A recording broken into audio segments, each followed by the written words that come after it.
Hello বন্ধুরা, আজ আমি তোমাদের সাথে একটা ডিমের রেসিপি শেয়ার করছি। এর জন্য এখানে লাগছে 4টে ডিম। প্রথমে ডিমটা আমি ভালো করে সিদ্ধ করে নিয়েছি, এরপর এটা আমি ছাড়িয়ে নিয়েছি। আর এটার জন্য লাগছে পেঁয়াজ, লঙ্কা, জিরে, হলুদ, লবণ, গরম মশলা, এলাচ, আর খুব অল্প পরিমাণে চিনি লাগবে, সেটা স্বাদের জন্য।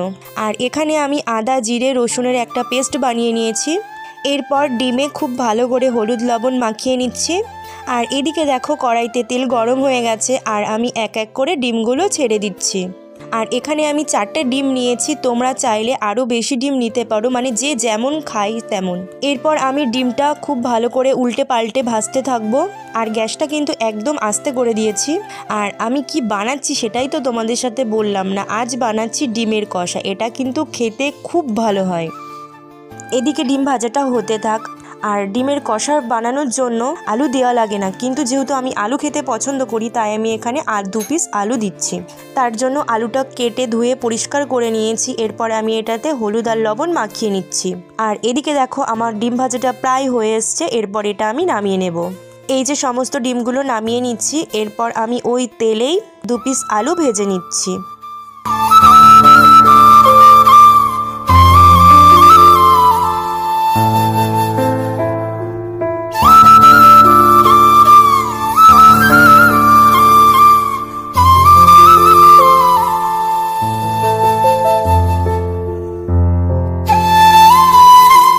এদিকে আমার আলুটা ভাজা হয়ে গেছে। এরপর গরম তেলে গরম মশলা আর এলাচ ফোড়ন দিয়ে দিচ্ছি।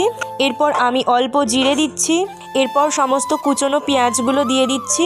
এরপর এটা আমি খুব ভালো করে নেড়ে নিচ্ছি। নাড়ার খানিকক্ষণ পর আমি কাঁচা লঙ্কা দিয়ে দিচ্ছি। আর এখানে আমি অল্পই লঙ্কা দিচ্ছি, মানে যে যেমন লঙ্কা খাবে সে তেমন লঙ্কা দেবে। এরপর উল্টে পাল্টে একটু নেড়ে নিচ্ছি। এরপর আমি একটু হলুদ আর লবণ দিয়ে দিচ্ছি, দিয়ে ভালো করে নেড়ে নিচ্ছি। পেঁয়াজটা একটু লাল লাল হয়ে ভাজা হয়ে আসলে তারপর মশলা দিয়ে দেব। আর পেঁয়াজটা ততক্ষণ ভাজা হতে থাক।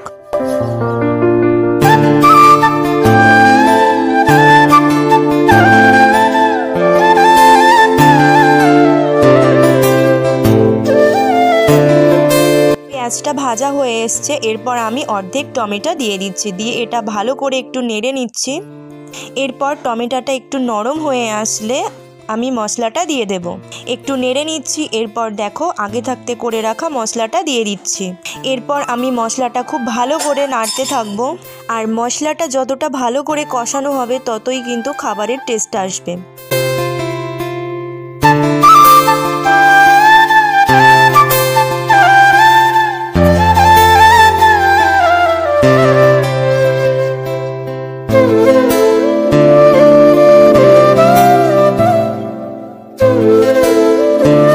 মশলা থেকে তেল ছেড়ে দিয়েছে। এরপর আমি ভেজে রাখা ডিমগুলো এক এক করে দিয়ে দিচ্ছি।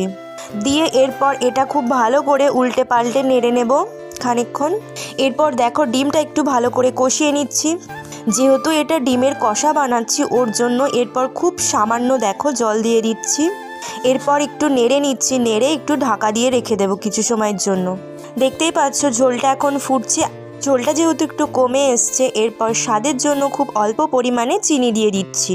তোমরা চাইলে চিনি নাও দিতে পারো। এরপর নেড়ে নিচ্ছি। আর দেখো প্রায় কিন্তু ডিমের কষাটা হয়ে গেছে। এরপর এটা আমি নামিয়ে নেব।